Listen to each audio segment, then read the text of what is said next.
جنات مخلوقات الہیہ میں ایک ایسی مخلوق کا نام ہے جو جسمانی طور پر بھی موجود ہیں اور روحانی طور پر بھی، اور انسان کی طرح عقل و شعور رکھنے والے بھی، مگر لوگوں کی نظروں سے مخفی ہیں۔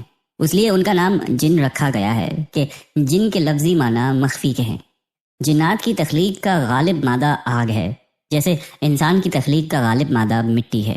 جنوں میں بھی انسان کی طرح نر اور مادہ یعنی مرد اور عورت ہیں، اور ظاہر ہے کہ قرآن میں جنات کو شیاطین کہا گیا ہے، تو وہ بھی جنات ہی میں سے شریر لوگوں کا نام ہے۔ جنات اور فرشتوں کا وجود قرآن اور سنت کی ایک قطعی دلائل سے ثابت ہے، جن کا انکار کفر ہے۔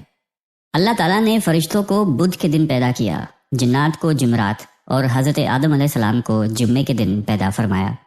جنات شعلہ زن آگ سے پیدا شدہ ناری مخلوق ہیں، چنانچہ یہ زمین پر بہت زیادہ دنگا فساد اور خون خرابہ کیا کرتے تھے، جس کی روک تھام کے لیے اللہ تعالیٰ آسمانوں سے فرشتوں کو زمین پر بھیجا کرتا۔ ایسے ہی ایک موقع کے اختتام پر فرشتوں کو جنوں کا ایک معصوم بچہ ملا، جس کے والدین اس حالیہ فساد میں قتل ہو گئے تھے، تو اللہ کے حکم سے فرشتے اس بچے کو آسمانوں پر لے گئے۔ عزازیل نامی یہ جن بچہ بڑا ہو کر فرشتوں کا استاد مقرر ہوا، لیکن آدم علیہ السلام کو سجدہ نہ کرنے کی پاداش میں ذلیل و خوار ہو کر جنت سے نکالا گیا، اور پھر ابلیس و شیطان کے نام سے مشہور ہوا۔ حضرت ابو درداء رضی اللہ تعالیٰ عنہ سے مروی ہے کہ آپ علیہ السلام نے فرمایا کہ اللہ نے جنات کو 3 اقسام پر پیدا فرمایا ہے۔ ایک قسم میں سانپ، بچھو اور زمین کے کیڑے مکوڑے، ایک قسم فضا میں ہوا کی طرح اڑنے والوں کی ہے، اور ایک قسم وہ ہے جس پر حساب و عذاب ہوگا۔ حضرت ابن عباس رضی اللہ تعالیٰ عنہ فرماتے ہیں کہ بعض کتے بھی جنات کی ایک ضعیف قسم سے تعلق رکھتے ہیں، چنانچہ اگر کھانے کے دوران کتا آ کر بیٹھ جائے تو اس کے آگے کچھ ڈال دیں یا اسے وہاں سے ہٹا دیں۔ شیطان اکثر کالے کتے کا روپ دھار لیتا ہے، اس طرح جنات بھی بہت سی صورتیں بدل سکتے ہیں۔ جنات میں بھی مسلمان، کافر، عیسائی، یہودی، مجوسی وغیرہ ہیں، اور بعض کے مطابق ان میں بھی مسلمانوں کی طرح فرقہ بندیاں ہیں۔ جو جنات نبوت محمدیہ صلی اللہ علیہ وآلہ وسلم پر ایمان لائے وہ مسلمان، اور ان کے منکر کافر ہیں۔ اس سے معلوم ہوا کہ انسانوں کی طرح جو جنات کافر ہوں گے وہ جہنم میں، اور جو مسلمان ہوں گے وہ جنت میں جائیں گے۔ نیک اور مسلمان جنات صوم و صلات کے پابند، تہجد گزار اور تلاوت کلام پاک کے شوقین ہوتے ہیں۔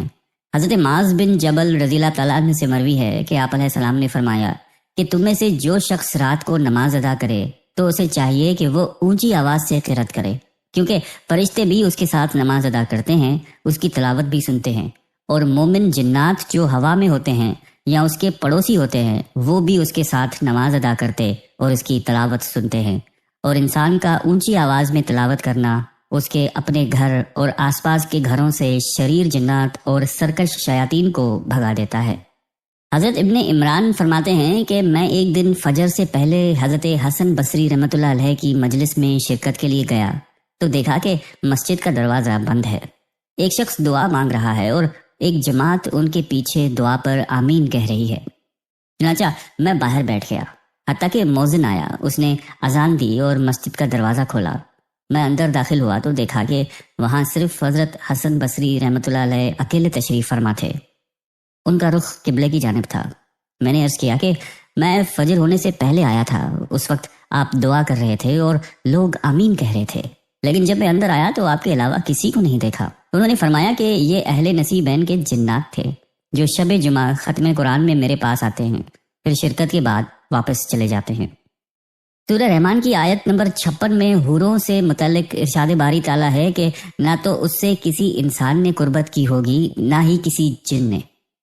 اس آیت سے یہ بات واضح ہو گئی کہ جنات بھی ازدواجی تعلق قائم کرتے ہیں۔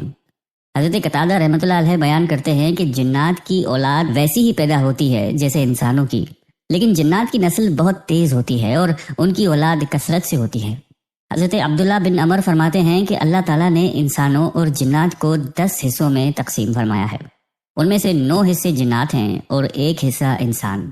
جب انسان کا ایک بچہ پیدا ہوتا ہے تو جن کے 9 بچے پیدا ہوتے ہیں۔ حضرت علقمہ رحمۃ اللہ علیہ فرماتے ہیں کہ میں نے حضرت ابن مسعود رضی اللہ تعالیٰ عنہ سے عرض کیا کہ آپ میں سے کوئی لیلۃ الجن میں رسول صلی اللہ علیہ وآلہ وسلم کے ساتھ تھا؟ فرمایا نہیں، لیکن ہم نے ایک رات آپ علیہ السلام کو مکے میں نہ پایا تو ہمیں یہ خیال ہوا کہ کہیں خدا نخواستہ اچانک کفار نے حملہ نہ کر دیا ہو، نہ جانے آپ علیہ السلام کے ساتھ کیا بیتی۔ مسلمانوں نے یہ رات بڑے اضطراب پر بے چینی میں گزاری۔ جب صبح صادق ہوئی تو ہم نے دیکھا کہ آپ علیہ السلام غار حرا کی جانب سے تشریف لا رہے ہیں۔ صحابہ نے اپنے فکر و تشویش کا اظہار کیا۔ آپ علیہ السلام نے فرمایا کہ جنوں کا قاصد مجھے بلانے آ گیا تھا تو میں ان کے ساتھ چلا گیا اور انہیں قرآن پڑھ کے سنایا۔ پھر آپ علیہ السلام نے ہمیں ساتھ لیا اور ان کے آثار اور ان کی آنکھ کے نشانات دکھائے۔ جنات نے آپ علیہ السلام سے توشہ سفر مانگا کیونکہ وہ جنات کسی جزیرے کے باسی تھے۔ آپ علیہ السلام نے فرمایا ہر ہڈی جس پر اللہ کا نام لیا جائے تمہارے ہاتھ پر پہنچ کر پہلے سے زیادہ گوشت والی بن جائے گی، اور یہ ہڈیاں جنات کی خوراک ہوں گی، اور ہر قسم کی لید تمہاری چوپایوں کا چارہ ہے۔ پھر آپ علیہ السلام نے فرمایا کہ ان دونوں چیزوں سے استنجا نہ کرو کیونکہ یہ دونوں چیزیں تمہارے بھائی جنوں کی خوراک ہیں۔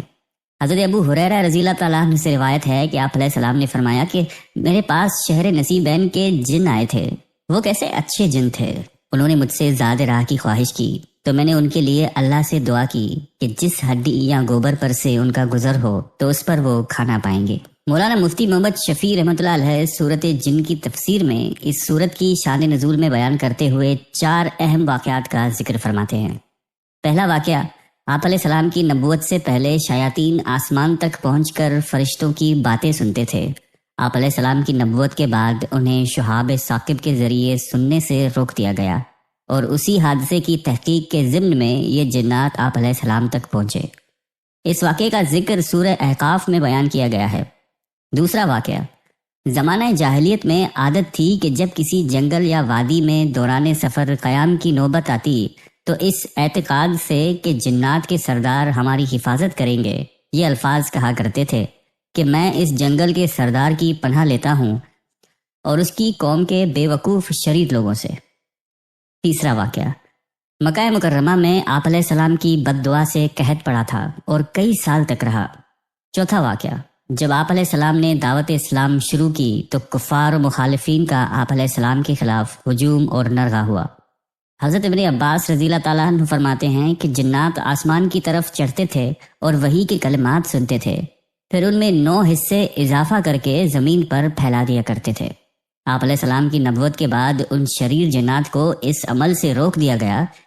یہ جب آسمان کی جانب رخ کرتے تو شہاب ثاقب چھوڑے جاتے۔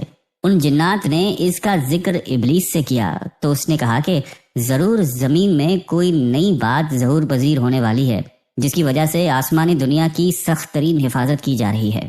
چنانچہ یہ طے کر دیا گیا کہ زمین میں ہر طرف جنات کے وفود پھیلائے جائیں تاکہ وہ اس کی تحقیق کریں کہ دنیا میں ایسی کیا نئی چیز وجود میں آنے والی ہے جس کی بنا پر آسمانوں کی سخت ترین حفاظت کی ضرورت پیش آئی ہے۔ چنانچہ جنات کا ایک وفد حجاز کی جانب بھیجا گیا۔ جب وہ مقام نخلا پر پہنچے تو وہاں آپ علیہ السلام اپنے صحابہ کرام کے ساتھ صبح کی نماز کی امامت فرما رہے تھے۔ جنات کے اس وفد نے جب قرآن کریم کی تلاوت سنی تو آپس میں قسمیں کھا کر کہنے لگے کہ واللہ یہی وہ کلام ہے جس کی وجہ سے ہمیں آسمانوں پر جانے سے روک دیا گیا ہے۔ جب آپ علیہ السلام نماز سے فارغ ہوئے تو یہ اسلام کی حقانیت پر یقین اور ایمان لا کر اپنی قوم کے پاس واپس گئے اور انہیں واقعہ سناتے ہوئے خبر دی کہ ہم تو مسلمان ہو گئے، تمہیں بھی چاہیے کہ ایمان لے آؤ۔ مگر آپ علیہ السلام کو ان جنات کے آنے جانے اور قرآن سن کر ایمان لانے کی خبر نہ ہوئی، یہاں تک کہ سورہ جن کا نزول ہوا جس میں آپ علیہ السلام کو اس واقعے کی خبر دی گئی۔ ایک روایت میں ہے کہ جنات شہر نصیبین کے رہنے والے تھے اور ان کی کل تعداد 9 یا 7 تھی۔ جب انہوں نے اپنی قوم کو ایمان لانے کی ترغیب دی تو پھر ان میں سے 300 افراد اسلام لانے کے لیے حاضر خدمت ہوئے۔ جنات انسانوں سے ڈرتے ہیں۔ حضرت مجاہد رحمۃ اللہ علیہ فرماتے ہیں کہ میں ایک رات نماز ادا کر رہا تھا کہ اچانک میرے سامنے ایک لڑکا آ کر کھڑا ہو گیا تو میں نے اسے قابو کرنے کی تیاری کی۔ اس نے چھلانگ لگائی اور دیوار کے پیچھے جا پڑا۔ میں نے اس کے گرنے کی آواز بھی سنی تھی۔ اس کے بعد وہ کبھی میرے پاس نہیں آیا۔ حضرت مجاہد رحمۃ اللہ علیہ فرماتے ہیں کہ یہ جنات تم سے اسی طرح ڈرتے ہیں جس طرح تم جنات سے ڈرتے ہو۔ حضرت علی رضی اللہ تعالیٰ عنہ سے مروی ہے کہ آپ علیہ السلام نے فرمایا کہ تم لوگ اپنے گھروں میں قرآن کریم کی تلاوت کیا کرو۔ جن گھروں میں قرآن کی تلاوت ہوتی ہے وہ گھر والوں کے لیے باعث خیر و برکت بن جاتا ہے اور اس گھر میں مومن جنات رہائش اختیار کر لیتے ہیں، لیکن جس گھر میں تلاوت نہیں ہوتی وہ گھر والوں کے لیے وحشت بن جاتا ہے خیر و برکت کم رہ جاتی ہے اور کافر جنات گھر میں بسیرا کر لیتے ہیں۔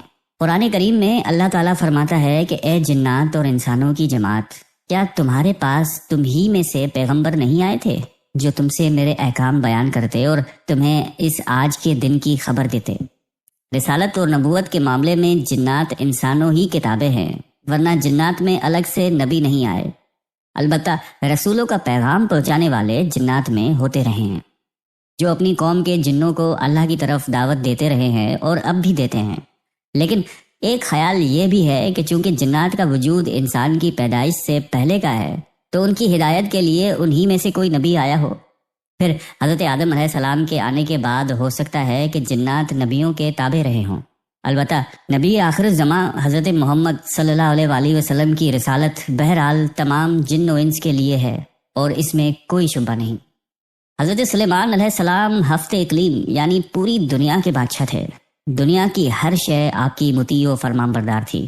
ہوا کو حکم دیتے تو وہ مہینوں کا سفر گھنٹوں میں طے کر دیتی۔ چرند پرند ہر حکم کے تابع داری کے لیے حاضر ہوتے۔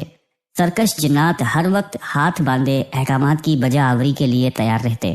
شیاطین زنجیروں میں جکڑے کاموں میں مصروف رہتے۔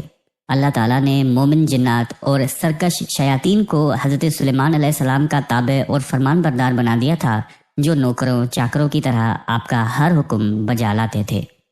یہ آپ علیہ السلام کے لیے سمندر کی تہ سے قیمتی موتی ہیرے جواہرات نکال لاتے۔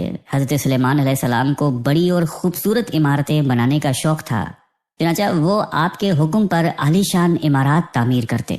اگر ان میں سے کوئی سرکشی کرتا تو حضرت سلیمان علیہ السلام اسے سزا دیتے اور زنجیروں میں جکڑ دیتے۔ قرآن کریم میں ارشاد باری تعالیٰ ہے کہ ہم نے بہت سے شیاطین بھی ان کے تابع کیے تھے، جو ان کے فرمان سے غوطہ لگاتے اور بہت سے دوسرے کام سر انجام دیتے، اور ان کے نگہبان ہم ہی تھے۔ ان جنوں میں دو طرح کے جنات تھے۔ ایک تو اہل ایمان تھے جو اپنے نبی کا ہر حکم مذہبی فریضہ سمجھ کر پورا کرتے، لیکن جو کافر تھے وہ اپنے کفر اور سرکشی کے باوجود حضرت سلیمان علیہ السلام کے تابع رہتے، لیکن ان سے نقصان کا بھی اندیشہ تھا۔ چنانچہ سورہ سبا میں ارشاد باری تعالیٰ ہے کہ جو کوئی ان میں سے ہمارے حکم سے پھرے گا اسے ہم آگ کا مزہ چکھائیں گے۔ مفسرین فرماتے ہیں کہ اللہ تعالیٰ نے ایک فرشتہ مقرر فرما دیا تھا جس کے ہاتھ میں آگ کا سونٹا ہوتا۔ جنات میں سے اگر کوئی حضرت سلیمان علیہ السلام کے حکم سے سرتابی کرتا تو فرشتہ اسے سونٹا مارتا، جس سے وہ جل کر بھسم ہو جاتا۔ آپ علیہ السلام کی نبوت سے پہلے جنات آسمانی دنیا کی خبر معلوم کرنے کا کوئی نہ کوئی موقع پا لیتے تھے، اور پھر ایک سچی بات میں 9 من گھڑت اور جھوٹی باتیں ملا کر کاہنوں کو بتا دیا کرتے تھے۔ یوں کاہنوں میں یہ بات مشہور ہو گئی کہ جنات غیب کا علم جانتے ہیں۔ حضرت عائشہ رضی اللہ تعالی عنہا فرماتی ہیں کہ میں نے عرض کیا کہ یا رسول اللہ، یہ کاہن جو بات کہتے ہیں ہمیں سچ بھی ملتی ہے؟ آپ علیہ السلام نے فرمایا کہ یہ بات حق ہوتی ہے۔ اسے جن چوری کر کے اپنے دوست کے کان میں ڈال دیتا ہے اور وہ اس میں 100 جھوٹ ملا دیتا ہے۔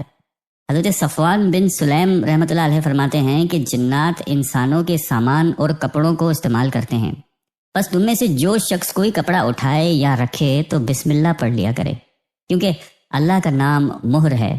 اس طرح سے جنات ان کپڑوں کو استعمال نہیں کریں گے۔